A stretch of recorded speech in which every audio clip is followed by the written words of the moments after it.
Fantastic Mr. Fox, written by Roald Dahl, illustrated by Quentin Blake, and published by Puffin Books. Chapter 1, The Three Farmers. Down in the valley, there were 3 farms. The owners of these farms had done well. They were rich men. They were also nasty men. All of them were about as nasty and mean as any men you could meet. Their names were Farmer Boggis, Farmer Bunce, and Farmer Bean. Boggis was a chicken farmer. He kept thousands of chickens. He was enormously fat. This was because he ate 3 boiled chickens smothered with dumplings every day for breakfast, lunch, and supper. Bunce was a duck and goose farmer. He kept thousands of ducks and geese. He was kind of a pot-bellied dwarf. He was so short his chin would have been underwater in the shallow end of any swimming pool in the world. His food was donuts and goose livers. He mashed the livers into a disgusting paste and then stuffed the paste into the donuts. This diet gave him a tummy ache and a beastly temper. Bean was a turkey and apple farmer. He kept thousands of turkeys in an orchard full of apple trees. He never ate any food at all. Instead, he drank gallons of strong cider, which he made from the apples in his orchard.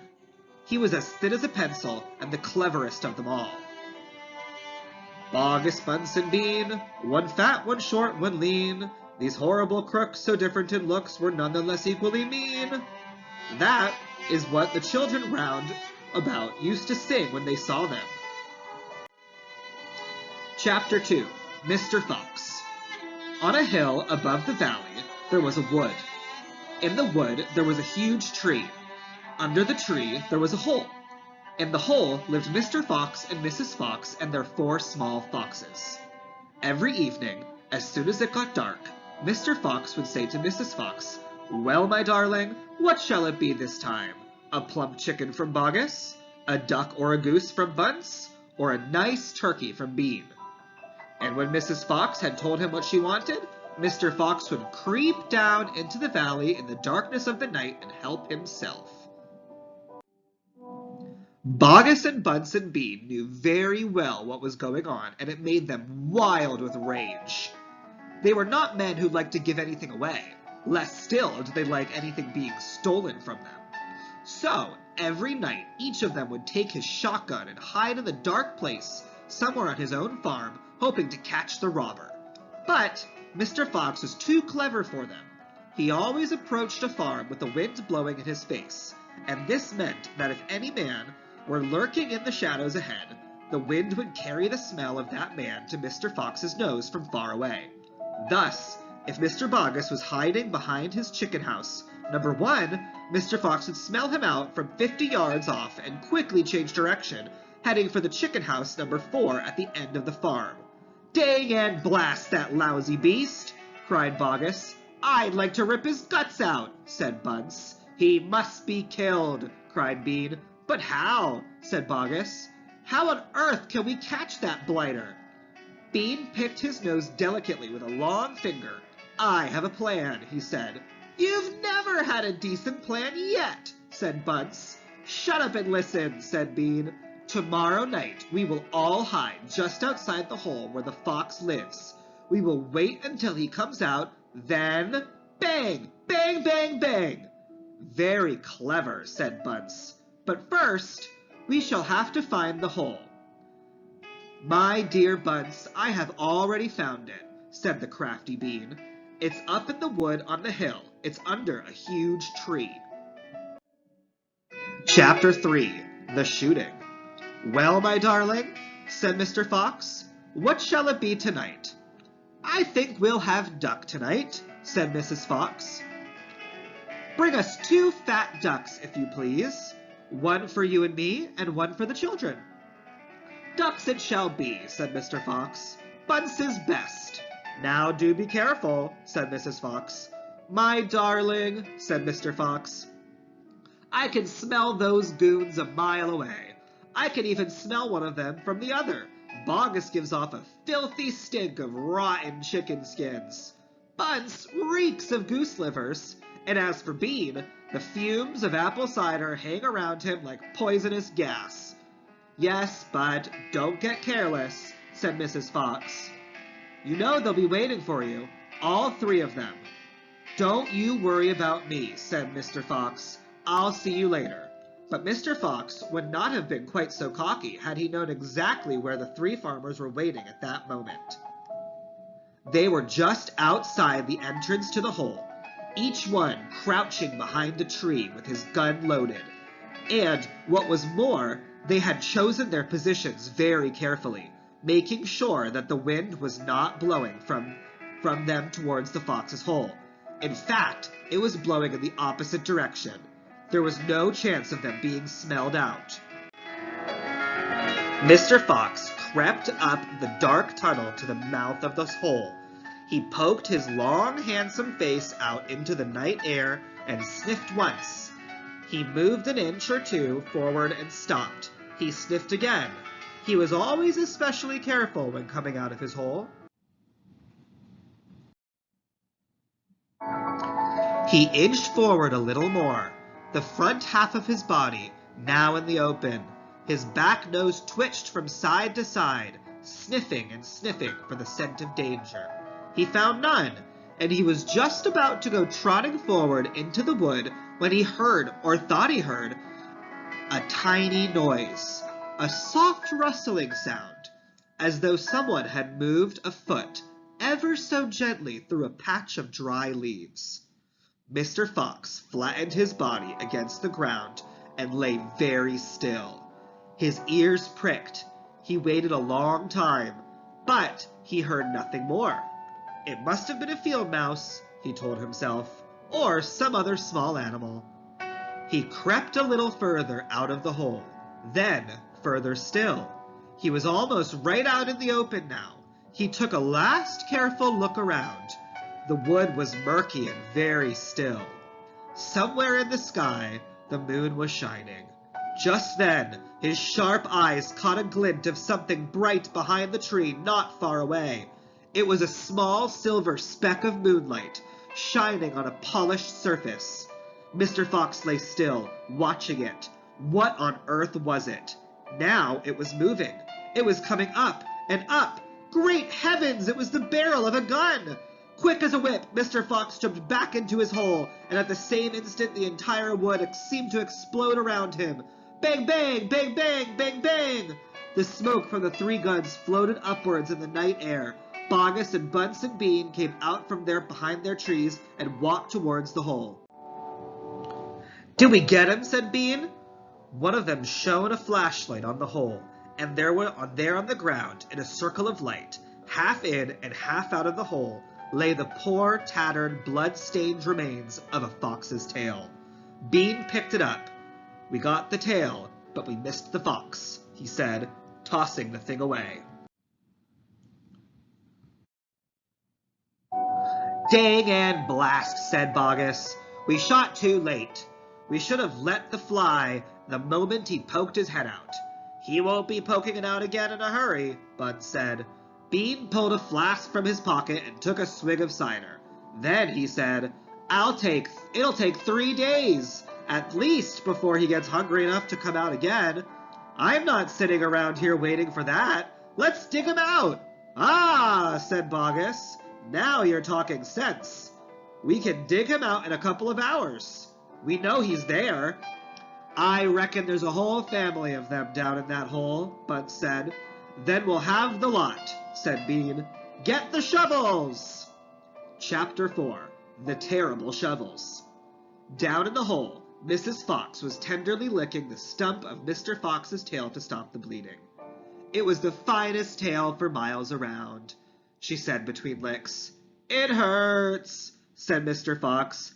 "I know it does, sweetheart, but it'll soon get better." "And it'll grow again soon, Dad," said one of the small foxes. "It will never grow again," said Mr. Fox. "I shall be tailless for the rest of my life." He looked very glum. There was no food for the foxes that night, and soon the children dozed off. Then Mrs. Fox dozed off. But Mr. Fox couldn't sleep because of the pain in the stump of his tail. "Well," he thought, "I suppose I'm lucky to be alive at all."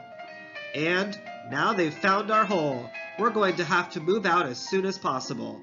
We'll never get any peace if we... What was that? He turned his head sharply and listened. The noise he heard now was the most frightening noise a fox could ever hear. The scrape, scrape, scraping of shovels digging up the soil. "Wake up!" he shouted. "They're digging us out!" Mrs. Fox was wide awake in 1 second. She sat up, quivering all over. "Are you sure that's it?" she whispered. "I'm positive. Listen! They'll kill my children!" cried Mrs. Fox. "Never!" said Mr. Fox. "But, darling, they will!" sobbed Mrs. Fox. "You know they will!" Scrunch, scrunch, scrunch went the shovels above their heads. Small stones and bits of earth began falling from the roof of the tunnel. "How will they kill us, Mommy?" asked one of the small foxes. His round black eyes were huge with fright. "Will there be dogs?" he said. Mrs. Fox began to cry. She gathered her 4 children close and held them tight. Suddenly, there was an especially loud crunch above their heads, and the sharp end of a shovel came right through the ceiling. The sight of this awful thing seemed to have an electric effect upon Mr. Fox. He jumped and shouted, "I've got it! Come on! There's not a moment to lose! Why didn't I think of it before?" "Think of what, Dad?" "A fox can dig quicker than a man," shouted Mr. Fox, beginning to dig. "Nobody in the world can dig as quick as a fox." The soil began to fly furiously behind Mr. Fox as he started to dig for dear life with his front feet. Mrs. Fox ran forward to help him. So did the 4 children. "Go downwards," ordered Mr. Fox. "We've got to go deep as we possibly can." The tunnel began to grow longer and longer. It sloped steeply downward. Deeper and deeper below the surface of the ground it went. The mother and the father and all 4 of the children were digging together. Their front legs were moving so fast you couldn't see them. And gradually, the scrunching and scraping of the shovels became fainter and fainter. After about an hour, Mr. Fox stopped digging. "Hold it," he said. They all stopped. They turned and looked back up the long tunnel they had just dug. All was quiet. "Phew!" said Mr. Fox. "I think we've done it. They'll never get as deep as this. Well done, everyone." They all sat down, panting for breath, and Mrs. Fox said to her children, "I should like you to know that if it wasn't for your father, we should all be dead by now. Your father is a fantastic fox."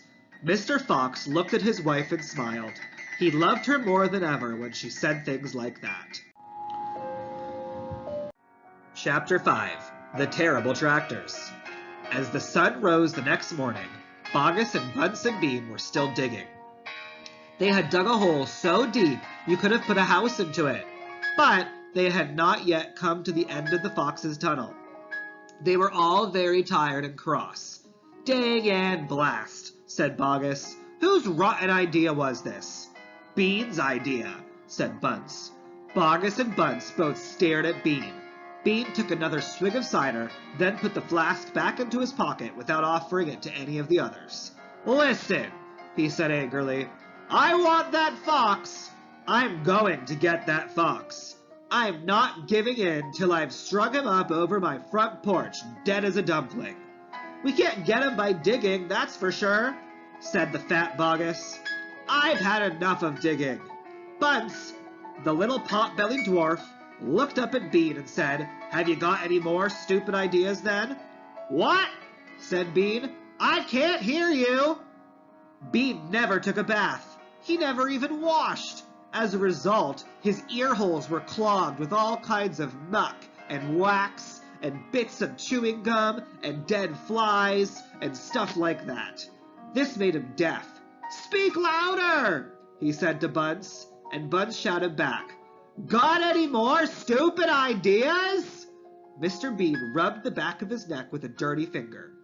He had a boil coming there, and it itched. "What we need on this job," he said, "is machines, mechanical shovels. We'll have 'em out in 5 minutes with mechanical shovels." This was a pretty good idea, and the other two had to admit it. All right then, Bean said, taking charge. Bogus, you stay here and see the fox doesn't escape. Bunce and I will go and fetch our machinery. If he tries to get out, shoot him quick. The long, thin Bean walked away. The tiny Bunce trotted after him. The fat Bogus stayed where he was with his gun pointing at the foxhole. Soon, two enormous caterpillar tractors with mechanical shovels on their front ends came clanking into the wood. Bean was driving one. Bunce the other. The machines were both black. They were murderous, brutal-looking monsters. Here we go, then, shouted Bean. Death to the fox, shouted Bunce. The machines went to work, biting huge mouthfuls of soil out of the hill. The big tree under which Mr. Fox had dug his hole in the first place was toppled like a matchstick. On all sides, rocks were sent flying, and trees were falling, and the noise was deafening. Down in the tunnel, the foxes crouched, listening to the terrible clanging and banging overhead. What's happening, Dad? Cried the small foxes. What are they doing? Mr. Fox didn't know what was happening, or what they were doing. It's an earthquake, cried Mrs. Fox. Look, said one of the small foxes. Our tunnels got shorter. I can see daylight. They all looked around, and yes, the mouth of the tunnel was only a few feet away from them now, and in the circle of daylight beyond, they could see two huge black tractors, almost on top of them. Tractors! Shouted Mr. Fox.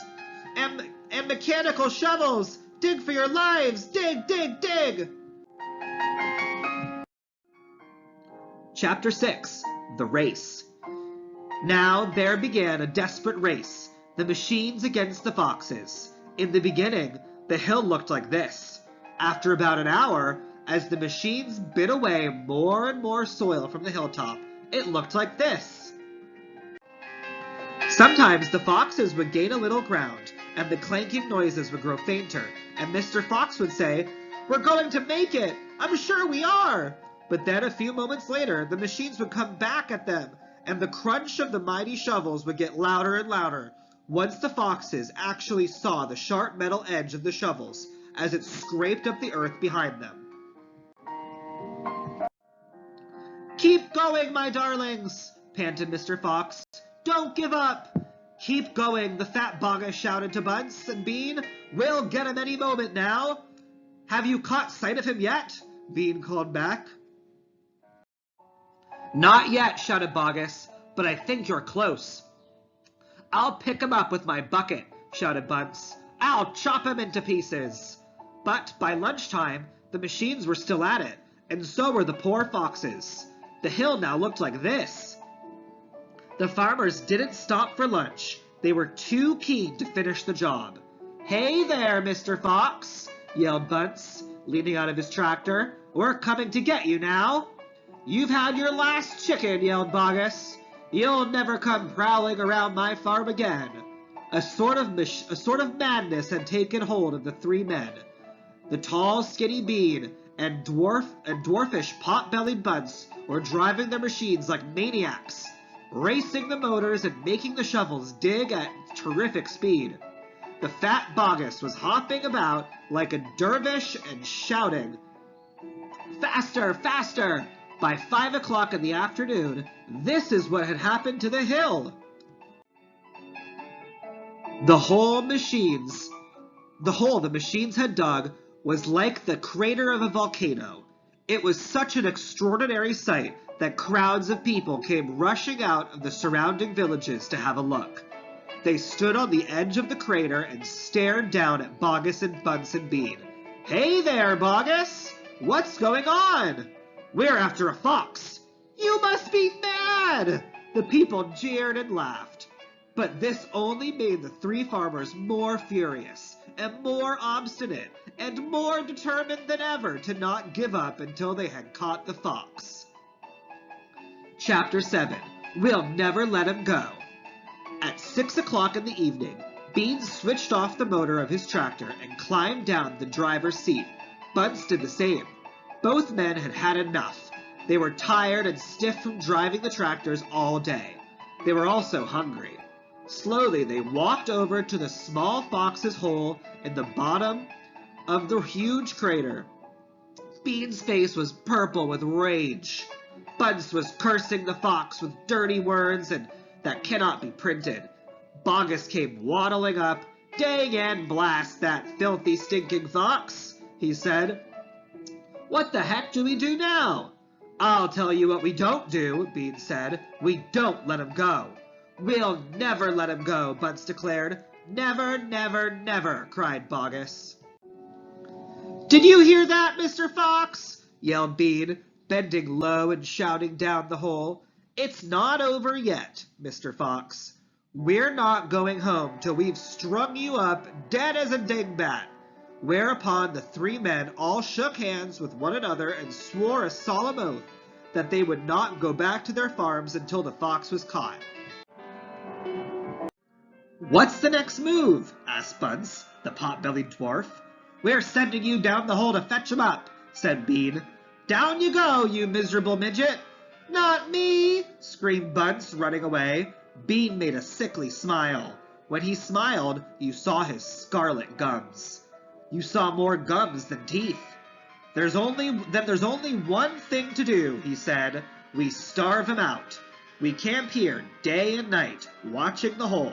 He'll come out in the end. He'll have to." So, Bogus and Bunce and Bean sent messages down to their farms asking for tents, sleeping bags, and supper. Chapter 8. The Foxes Begin to Starve. That evening, 3 tents were put up in the crater on the hill. One for Bogus, one for Bunce, and one for Bean. The tents surrounded Mr. Fox's hole, and the 3 farmers sat outside their tents eating their supper. Bogus had 3 boiled chickens smothered in dumplings. Bunce had 6 donuts filled with disgusting goose liver paste, and Bean had 2 gallons of cider. All 3 of them kept their guns beside them. Bogus picked up a steaming chicken and held it close to the fox's hole. "Can you smell this, Mr. Fox?" he shouted. "Lovely, tender chicken. Why don't you come up and get it?" The rich scent of chicken wafted down the tunnel to where the foxes were crouching. "Oh, Dad," said one of the small foxes. "Couldn't we just sneak up and snatch it out of his hand?" "Don't you dare," said Mrs. Fox. "That's just what they want you to do." "But we're so hungry," they cried. "How long will it be till we get something to eat?" Their mother didn't answer them, nor did their father. There was no answer to give. As darkness fell, Bunce and Bean switched on the powerful headlamps of the 2 tractors and showed them on the hole. "Now," said Bean, "we'll take it in turn to keep watch. 1 watches while 2 sleep, and so on all through the night," Bogus said. "What if the fox digs a hole right through the hill and comes out the other side?" "You didn't think of that one, did you?" "Of course I did," said Bean, pretending he had. "Go on then, tell us the answer," said Bogus. Bean picked something small and black out of his ear and flicked it away. "How many men have you got working on your farm?" he asked. 35, Bogus said. "I've got 36, Bunce said. "And I've got 37, Bean said. "That makes 108 men altogether. We must order them to surround the hill. Each man will have a gun and a flashlight. There will be no escape then for Mr. Fox." So the order went out down to the farms, and that night 108 men formed a tight ring around the bottom of the hill. They were armed with sticks and guns and hatchets and pistols and all sorts of horrible weapons. This made it quite impossible for the fox, or indeed for any other animal, to escape from the hill. The next day, the watching and waiting went on. Bogus and Bunce and Bean sat upon small stools, staring at the fox's hole. They didn't talk much, just sat there with their guns on their laps. Every so often, Mr. Fox would creep a little closer towards the mouth of the tunnel and take a sniff. Then he would creep back again and say, "They're still there." "Are you quite sure?" Mrs. Fox would ask. "Positive," said Mr. Fox. "I can smell that man Bean a mile away. He stinks." Chapter 9. Mr. Fox Has a Plan. For 3 days and 3 nights, this waiting game went on. "How long can a fox go without food or water?" Bogus asked on the 3rd day. "Not much longer now," Bean told him. "He'll make a run for it soon. He'll have to." Bean was right. Down in the tunnel, the foxes were slowly but surely starving to death.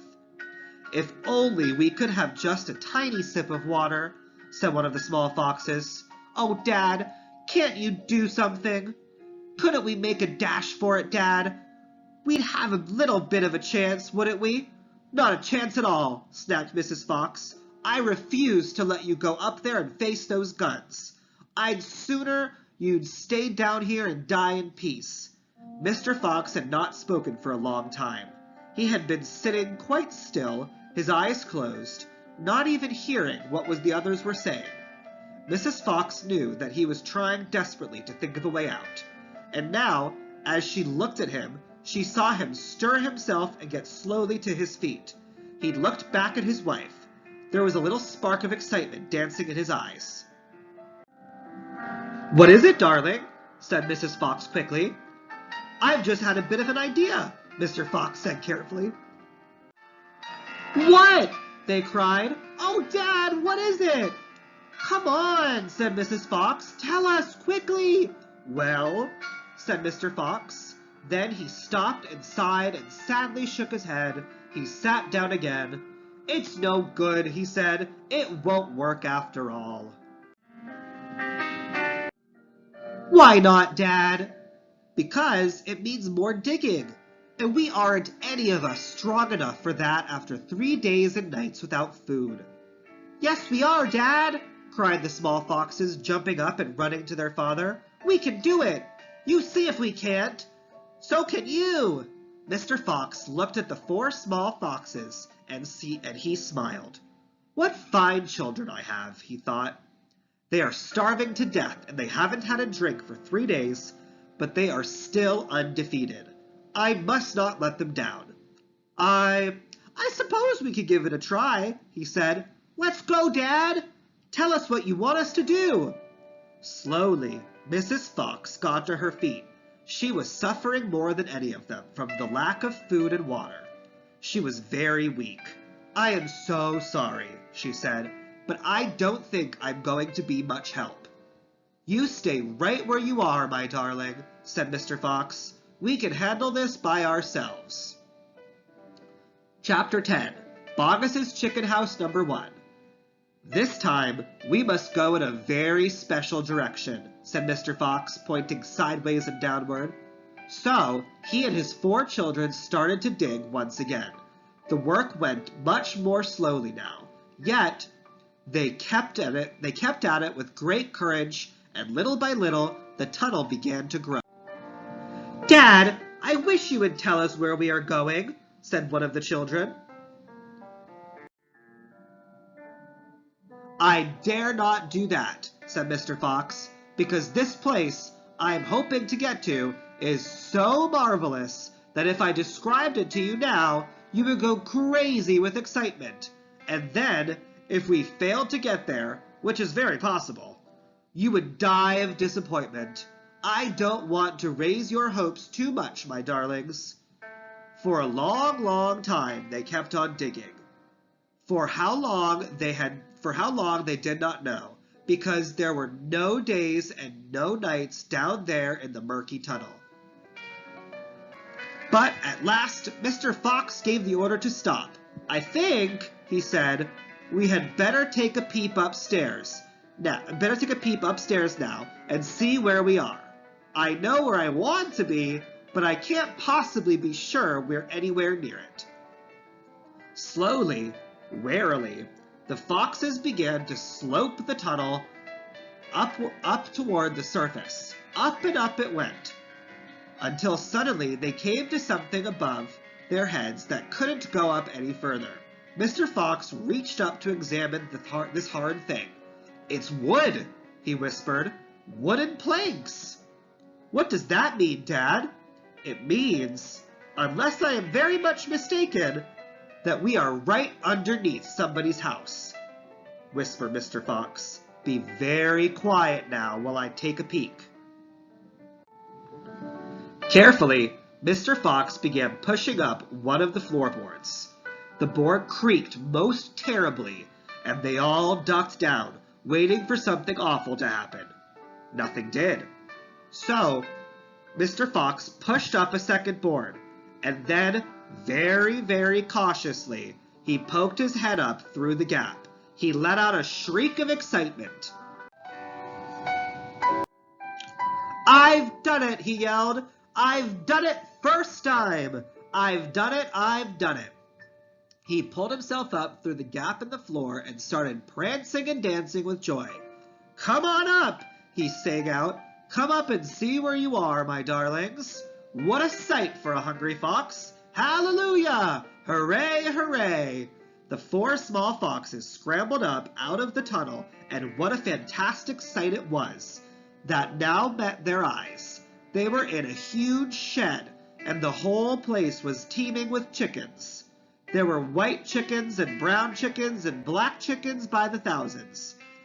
"Bogus's chicken house number 1, cried Mr. Fox. "It's exactly what I was aiming at. I hit it slap in the middle, first time. Isn't that fantastic?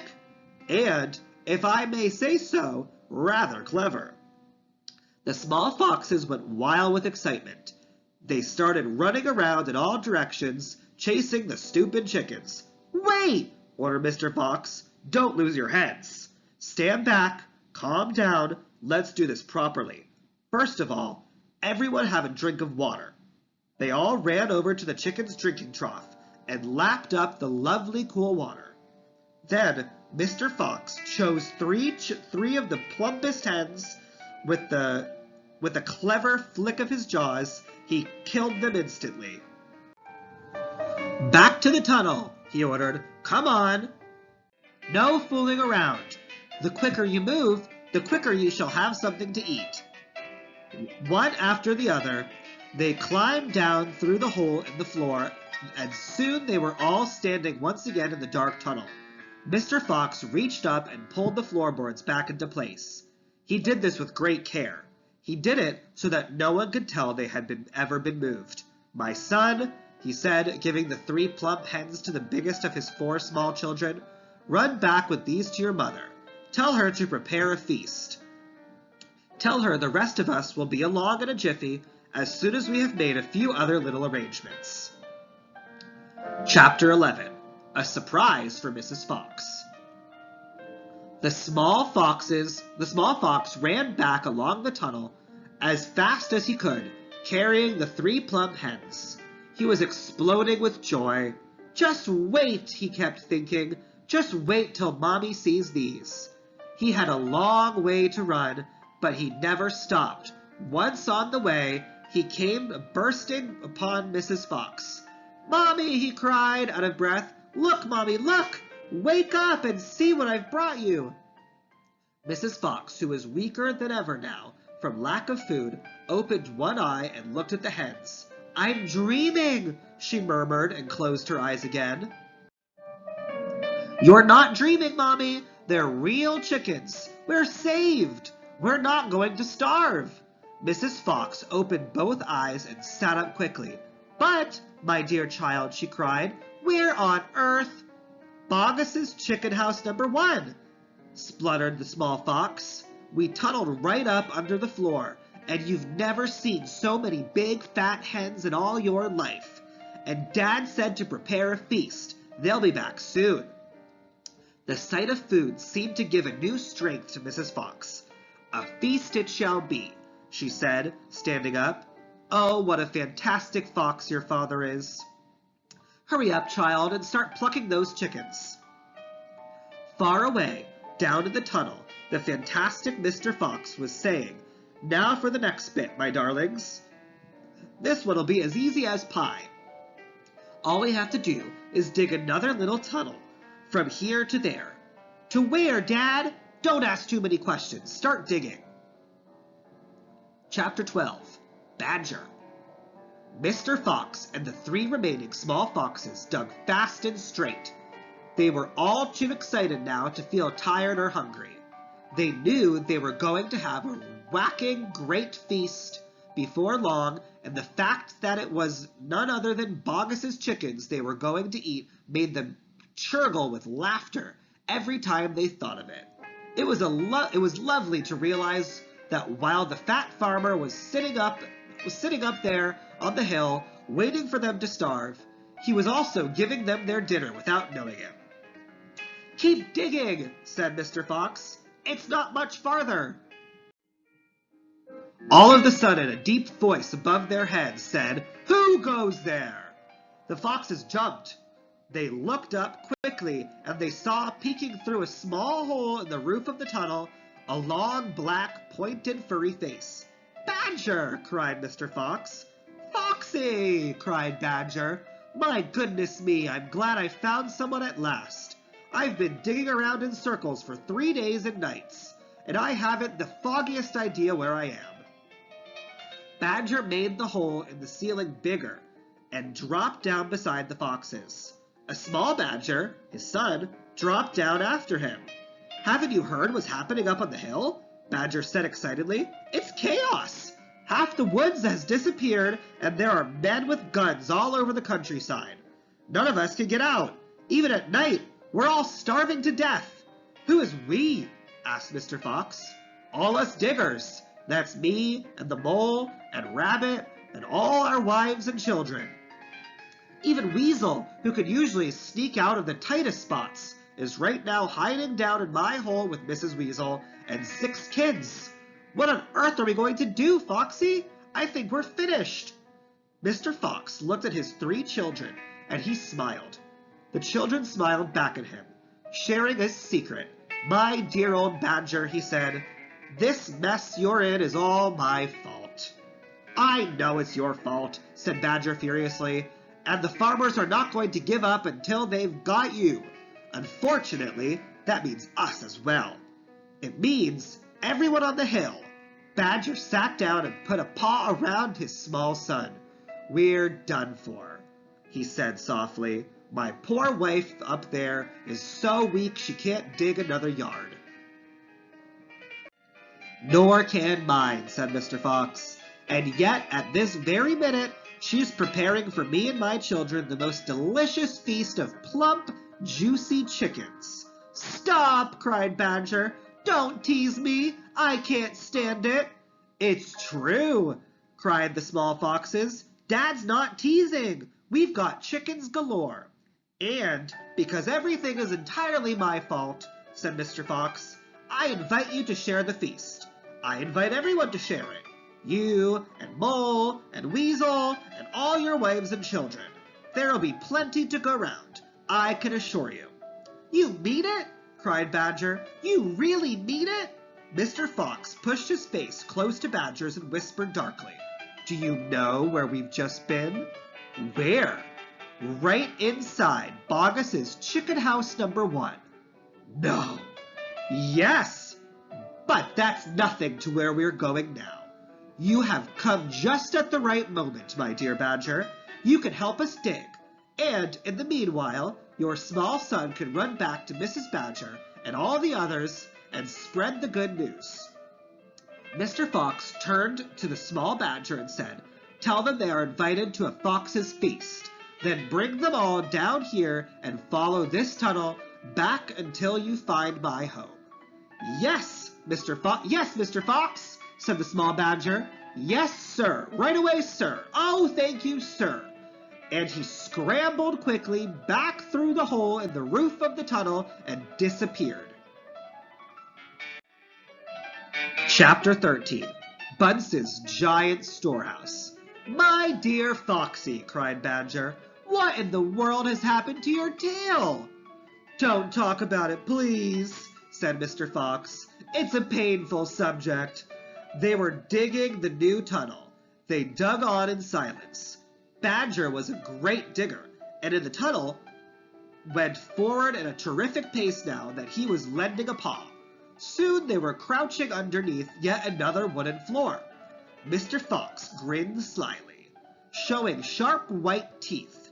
"If I am not mistaken, my dear Badger," he said, "we are now underneath the farm which belongs to that nasty little pot-bellied dwarf Bunce. We are, in fact, directly underneath the most interesting part of the farm." "Ducks and geese!" cried the small foxes, licking their lips. "Juicy, tender ducks and big, fat geese." "Exactly," said Mr. Fox. "But how in the world can you know where we are?" asked Badger. Mr. Fox grinned again, showing even more white teeth. "Look," he said, "I know my way around these farms blindfolded. For me, it's just as easy below ground as it is above." He reached high and pushed up one wooden floorboard, then another. He poked his head through the gap. "Yes!" he shouted, jumping up in the room above. "I've done it again! I've hit it smack on the nose, right in the bullseye. Come and look!" Quickly, Badger and the three small foxes scrambled up after him. They stopped and stared. They stood and gaped. They were so overwhelmed they couldn't speak, for what they now saw was a kind of fox's dream, a badger's dream, a paradise for hungry animals. "This, my dear old Badger," proclaimed Mr. Fox, "is Bunce's mighty storehouse. All his finest stuff is stored in here before he sends it out off to the market." Against all the four walls of the great room, stacked in cupboards and piled upon shelves, reaching from floor to ceiling, were thousands and thousands of the finest and fattest ducks and geese, plucked and ready for roasting. And up above, dangling from the rafters, there must have been at least 100 smoked hams and 50 sides of bacon.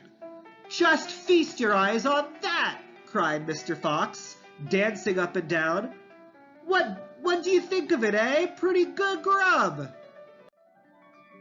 Suddenly, as though springs had been released in their legs, the three hungry small foxes and ravenously hungry Badger sprang forward to grab the luscious food.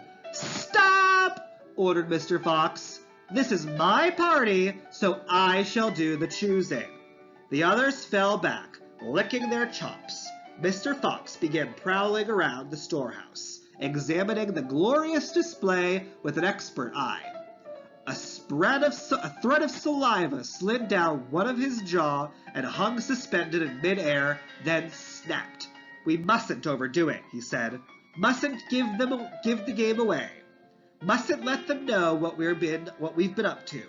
We must be neat and tidy and take just a few of the choicest morsels.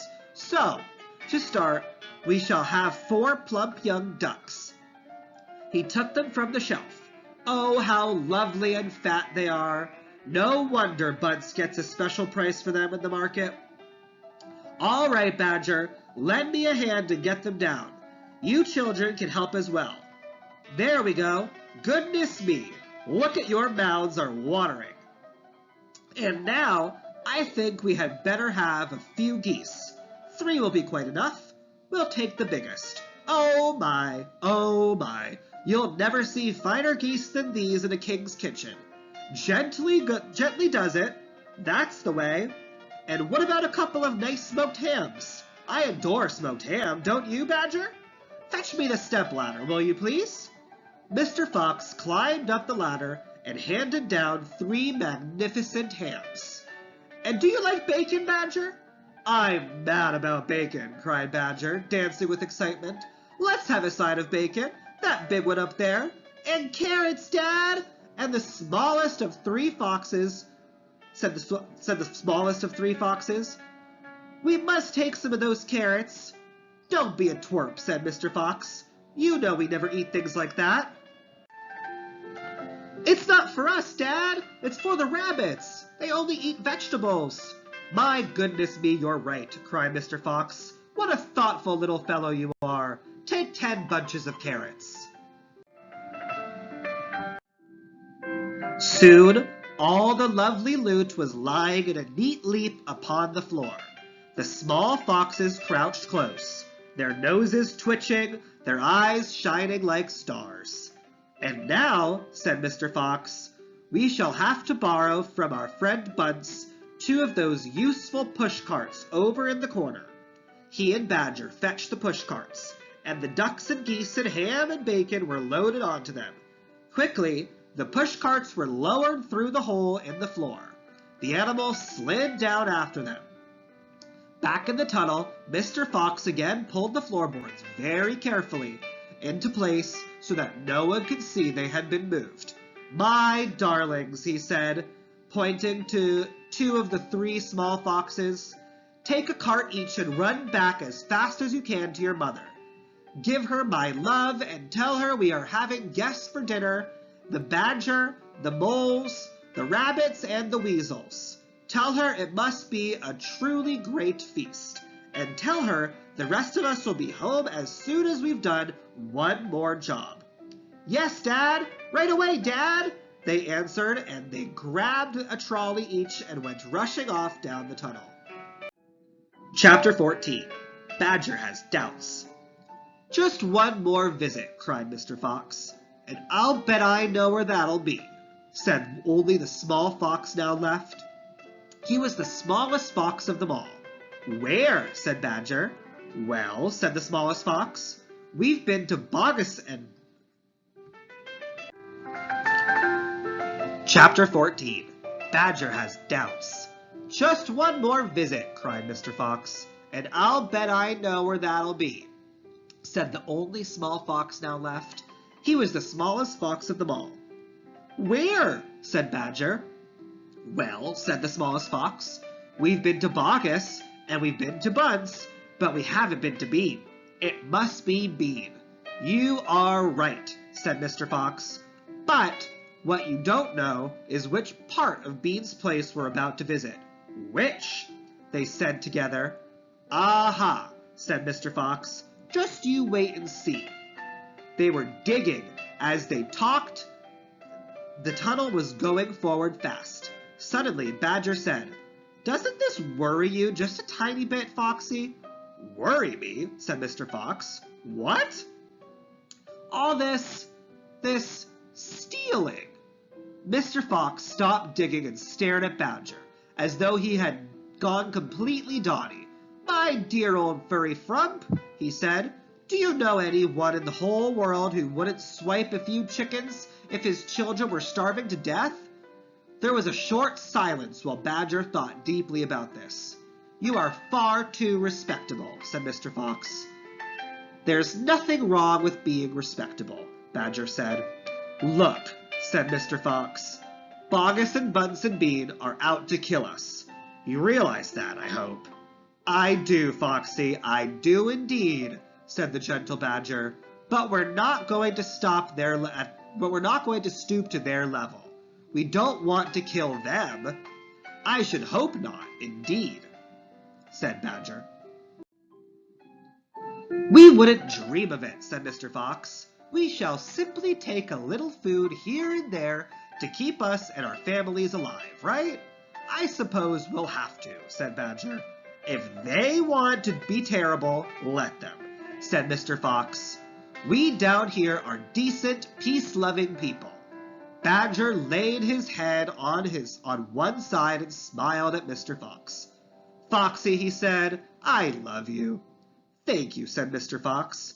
And now let's get on with the digging. 5 minutes later, Badger's front paws hit against something flat and hard. What on earth is this? He said. It looks like a solid stone wall, he said, and Mr. Fox scraped away the soil. It was a wall, but it was built of bricks, not stones. The wall was right in front of them, blocking their way. Now, who in the world would build a wall underground? Asked Badger. Very simple, said Mr. Fox. It's the wall of an underground room. And, if I'm not mistaken, it is exactly what I am looking for. Chapter 15. Bean's Secret Cider Cellar. Mr. Fox examined the wall carefully. He saw that the cement between the bricks was old and crumbly. So he loosened a brick without much trouble and pulled it away. Suddenly, out from the hole where the brick had been, there popped a small, sharp face with whiskers. "Go away!" it snapped. "You can't come in here, it's private."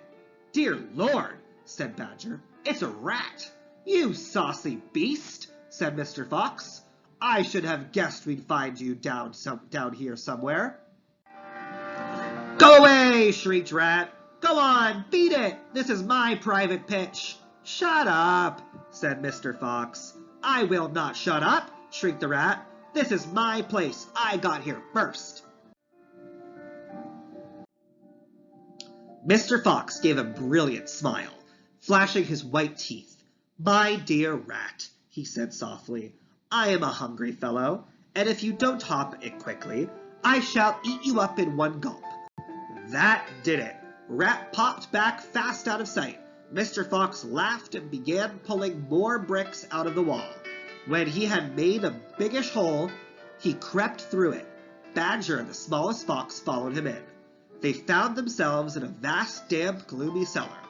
"This is it," cried Mr. Fox. "This is what?" said Badger. "The place is empty." "Where are the turkeys?" asked the smallest fox, staring into the gloom. "I thought Bean was a turkey farmer, was a turkey man." "He is a turkey man," said Mr. Fox, "but we're not after turkeys now. We've got plenty of food." "Then what do we need, Dad?" "Take a good look around," said Mr. Fox. "Don't you see anything that interests you?" Badger and the smallest fox peered into the half-darkness. As their eyes became accustomed to the gloom, they began to see what looked like a whole lot of big glass jars standing upon shelves around the walls. They went closer. They were jars. There were hundreds of them, and upon each one was written the word cider. The smallest fox leaped high in the air. "Oh, Dad!" he cried out. "Look what we found! It's cider!" "Exactly," said Mr. Fox. "Tremendous!" shouted Badger. "Bean's secret cider cellar," said Mr. Fox. "But go carefully, my dears. Don't make a noise. This cellar is right underneath the farmhouse itself." "Cider," said Badger, "is especially good for badgers. We take it as medicine. 1 large glass 3 times a day with meals and another at bedtime." "It will make the feast into a banquet," said Mr. Fox. While they were talking, the smallest fox had sneaked a jar off the shelf and had taken a gulp. "Wow!" he gasped. "Wowee!" You must understand, this was not the ordinary weak fizzy cider one buys in the store. It was the real stuff, a home-brewed fiery liquor that burned in your throat and boiled in your stomach. "Ah!" gasped the smallest fox. "This is some cider." "That's quite enough of that," said Mr. Fox, grabbing the jar, putting it into his own lips. He took a tremendous gulp.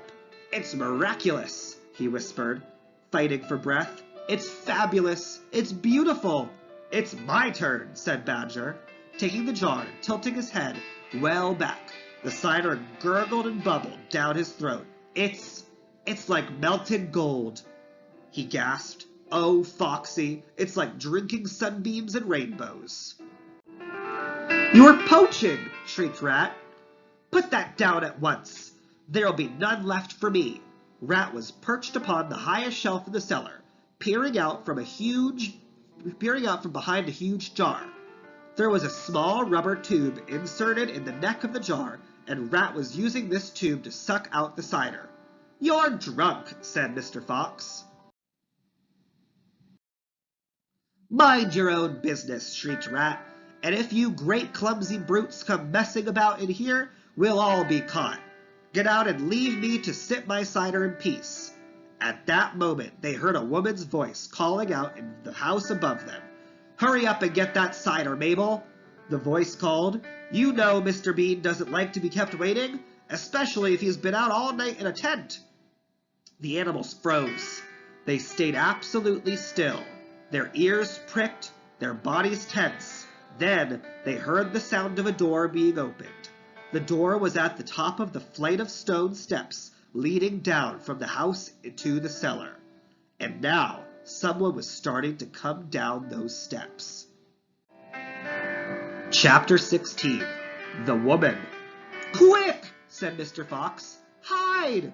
He and Badger and the smallest fox jumped up onto a shelf and crouched behind a row of big cider jars.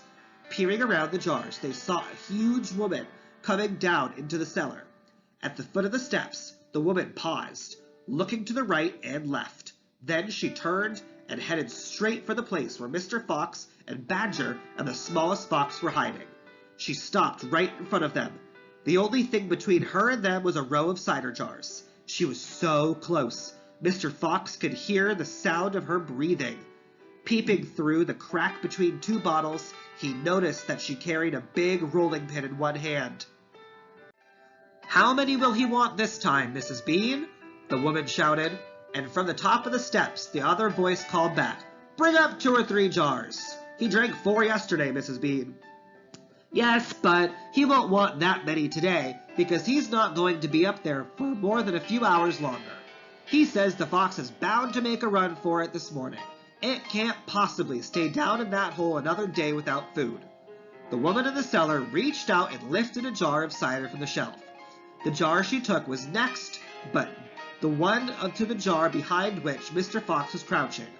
"I'll be glad when the rotten brute is killed and strung up on the front of the porch," she called out. "And by the way, Mrs. Bean, your husband promised I could have the tail as a souvenir." "The tail's been all shot to pieces," said the voice from upstairs. "Didn't you know that?" "You mean it's ruined?" "Of course it's ruined." "They shot the tail but missed the fox." "Oh, heck," said the big woman. "I did so want that tail." "You could have the head instead, Mabel. You can get it stuffed and hang it on your bedroom wall. Hurry up now with that cider." "Yes, ma'am, I'm coming," said the big woman, and she took the second jar from the shelf. "If she takes one more, she'll see us," thought Mr. Fox. He could feel the smallest fox's body pressed tightly against his own, quivering with excitement. "Will 2 be enough, Mrs. Bean, or shall I take 3? "My goodness, Mabel, I don't care, so long as you get a move on." "Then 2 it is," said the huge woman, speaking to herself now. "He drinks too much anyway." Carrying a jar in each hand, and with the rolling pin tucked under one arm, she walked away across the cellar. At the foot of the steps, she paused and looked around, sniffing the air. "There's rats down here again, Mrs. Bean. I can smell 'em." "Then poison them, woman, poison them. You know where the poison's kept." "Yes, ma'am," Mabel said. She climbed slowly out of sight, up the steps, and the door slammed. "Quick," said Mr. Fox. "Grab a jar each and run for it." Rat stood at his high shelf and shrieked. "What did I tell you? You nearly got nabbed, didn't you? You nearly gave the game away. You keep out of here from now on. I don't want you round here. This is my place." "You," said Mr. Fox, "are going to be poisoned." "Poppycock," said the rat. "I sit up here and watch her putting the stuff down. She'll never get me." Mr. Fox and Badger and the smallest fox ran across the cellar, clutching a gallon each. "Goodbye, Rat," they called out as they disappeared through the hole in the wall. "Thanks for the lovely cider." "Thieves!" shrieked Rat. "Robbers! Bandits! Burglars!" Chapter 17. The Great Feast. Back in the tunnel, they paused so that Mr. Fox could brick up the hole in the wall. He was humming to himself as he put the bricks back into place. "I can still taste that glorious cider," he said. "What an impudent fellow Rat is." "He has bad manners," said Badger. "All rats have bad manners. I've never met a polite rat yet." "And yet he drinks too much," said Mr. Fox, putting the last brick in place. "There we are. Now home to the feast." They grabbed their jars of cider, and off they went. Mr. Fox was in front. The smallest fox came next, and Badger last. Along the tunnel, they flew past the turnings that led to Bunce's mighty storehouse, past Bogus's chicken house number 1, and then up the long home stretch toward the place where they knew Mrs. Fox would be waiting. "Keep up, my darlings," shouted Mr. Fox. "We'll be there soon.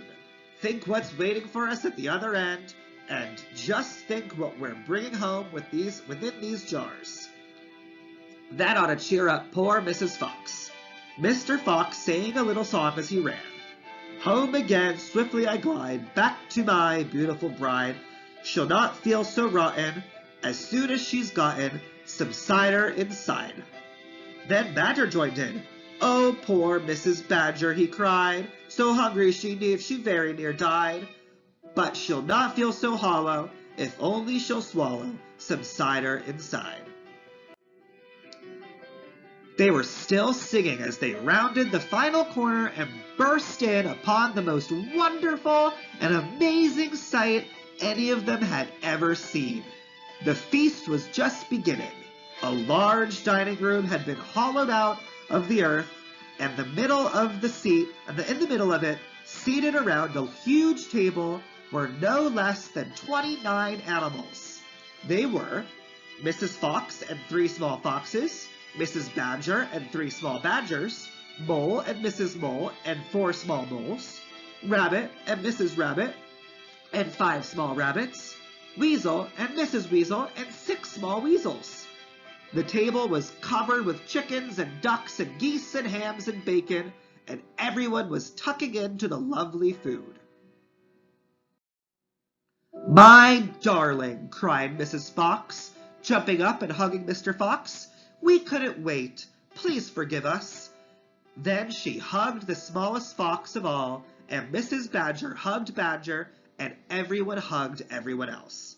Amid shouts of joy, the jars of cider were placed upon the table, and Mr. Fox and Badger and the smallest fox sat down with the others.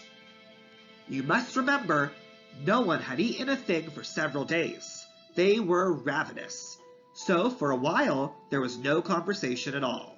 There was only the sound of crunching and chewing as the animals attacked the succulent food. At last, Badger stood up. He raised his glass of cider and called out, "A toast! I want you all to stand and drink a toast to our dear friend who has saved our lives this day, Mr. Fox." To Mr. Fox, they all shouted, standing up and raising their glasses, "To Mr. Fox, long he live."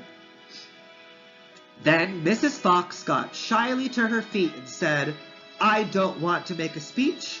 I just want to say one thing, and that is, my husband is a fantastic fox." Everyone clapped and cheered. Then Mr. Fox stood up himself. "This delicious meal," he began. Then he stopped. In the silence that followed, he let fly a tremendous belch. There was a laughter and more clapping. "This delicious meal, my friends," he went on, "is by courtesy of Messieurs Bogus, Bunce, and Bean." More cheering and laughter. "And I hope you have enjoyed it as much as I have." He let fly another colossal belch. "Better out than in," said Badger. "Thank you," said Mr. Fox, grinning hugely. "But now, my friends, let us be serious. Let us think of tomorrow and the next day and the days after that. If we go out, we will be killed, right?" "Right!" they shouted. "We'll be shot before we've got a yard," said Badger. "Exactly," said Mr. Fox. "But who wants to go out anyway? Let me ask you that. We are all diggers, every one of us. We hate the outside. The outside is full of enemies. We only go out because we have to get food for our families. But now, my friends, we have an entirely new setup. We have a safe tunnel leading to 3 of the finest stores in the world." "We do indeed," said Badger. "I've seen them." "And you know what this means," said Mr. Fox. "It means that none of us need to go out into the open again. There was a buzz of excitement around the table. "I therefore invite you all," Mr. Fox went on, "to stay here with me forever." "Forever!" they cried. "My goodness, how marvelous!" And Rabbit said to Mrs. Rabbit, "My dear, just think, we're never going to be shot at again in our lives."